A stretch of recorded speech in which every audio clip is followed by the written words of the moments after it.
Assalamualaikum warahmatullahi wabarakatuh. Perkenalkan, nama saya Bukhari. Jabatan saya pengawas penyakit dan pengendali penyakit hewan di Dinas Pertanian dan Ketahanan Pangan Provinsi Kalimantan Utara.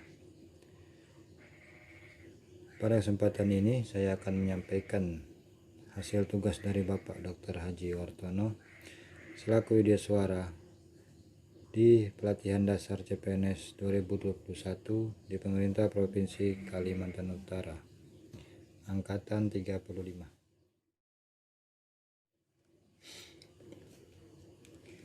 Bela negara menurut saya adalah menciptakan suasana yang rukun, aman di dalam keluarga, lingkungan, masyarakat, dan negara untuk menjaga dan memelihara martabat dan keutuhan bangsa dan negara. Cinta tanah air. Cinta tanah air sering juga dikenal dengan istilah nasionalisme. Secara ringkas, nasionalisme merupakan paham kebangsaan yang merupakan kesetiaan tertinggi individu terhadap bangsa dan tanah airnya.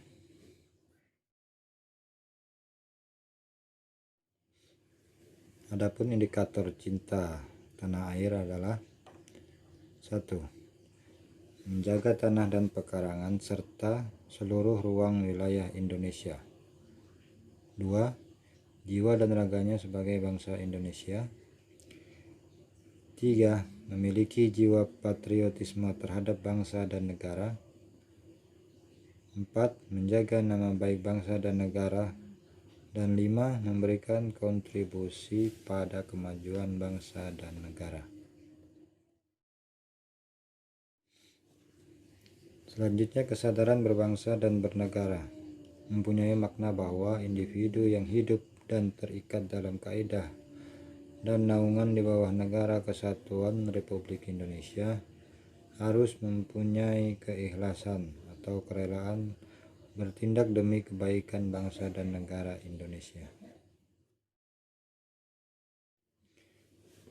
Adapun indikatornya antara lain: 1. Ikut aktif dalam organisasi kemasyarakatan, profesi maupun politik. Kedua, menjalankan hak dan kewajiban sebagai warga negara sesuai dengan peraturan perundang-undangan yang berlaku. 3. Ikut serta dalam pemilihan umum. 4. Berpikir, bersikap, dan berbuat yang terbaik bagi bangsa dan negara. Serta yang kelima, berpartisipasi dalam menjaga kedaulatan bangsa dan negara.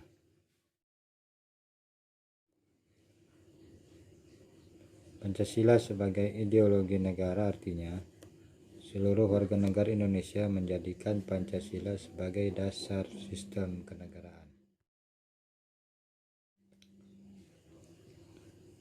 Adapun indikator yakin Pancasila sebagai ideologi negara antara lain: 1. Memahami nilai-nilai dalam Pancasila. 2. Mengamalkan nilai-nilai Pancasila dalam kehidupan sehari-hari.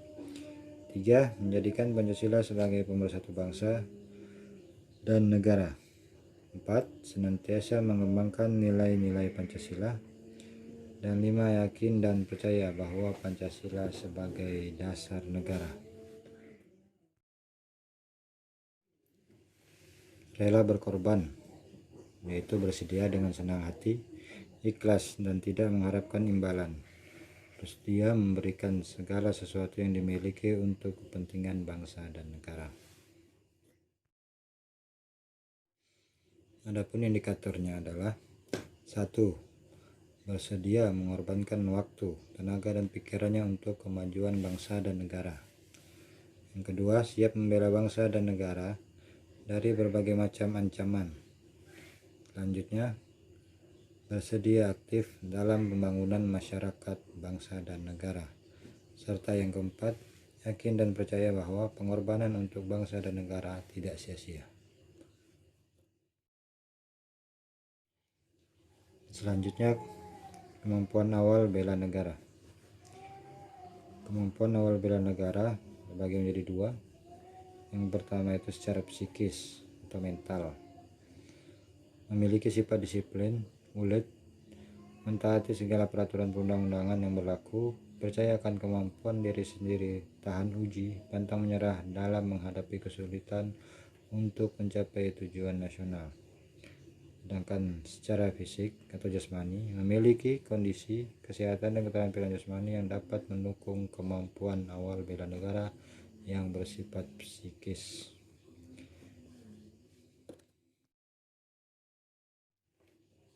Adapun indikatornya adalah disiplin, mentaati peraturan undang-undang yang berlaku. 2. Senantiasa memelihara kesehatan jiwa dan raga, ulet dan pantang menyerah dalam menghadapi tantangan, terus membina kemampuan jasmani dan rohani, serta memiliki bela negara dalam bentuk keterampilan. Tokoh yang menjadi panutan saya adalah Bapak Adam Malik, diplomat dan juga pernah menjabat sebagai mantan Menteri Luar Negeri Republik Indonesia.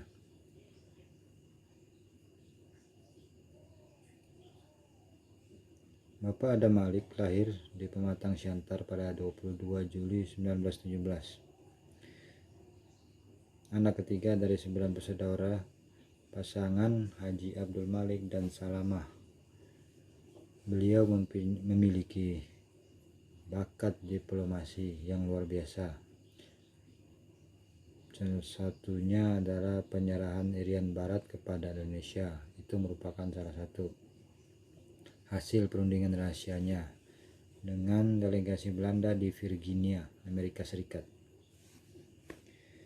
Kemampuan diplomasi Adam Malik tak lepas dari profesinya sebagai wartawan yang ditekuninya sejak dekade 1930-an. Monumennya yang masih bisa dilihat saat ini adalah kantor berita Antara. Ia ikut mendirikan kantor itu pada tahun 1937. Meskipun begitu, Bapak Adam Malik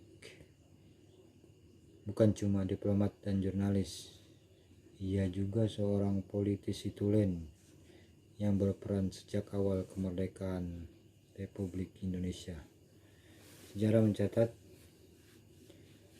bersama Soekarni dan Hairul Saleh, ia menculik Soekarno-Hatta ke Rengas Dengklok dan mendesak agar kemerdekaan Indonesia segera diplomasikan. Inilah yang saya ingin tiru dari tokoh tersebut adalah kecerdasan dan wawasan Bapak Adam Malik yang sangat menginspirasi kepada kaum muda agar tetap semangat untuk kemerdekaan dan menjaga kedaulatan negara Republik Indonesia, rasa cinta terhadap tanah air Indonesia.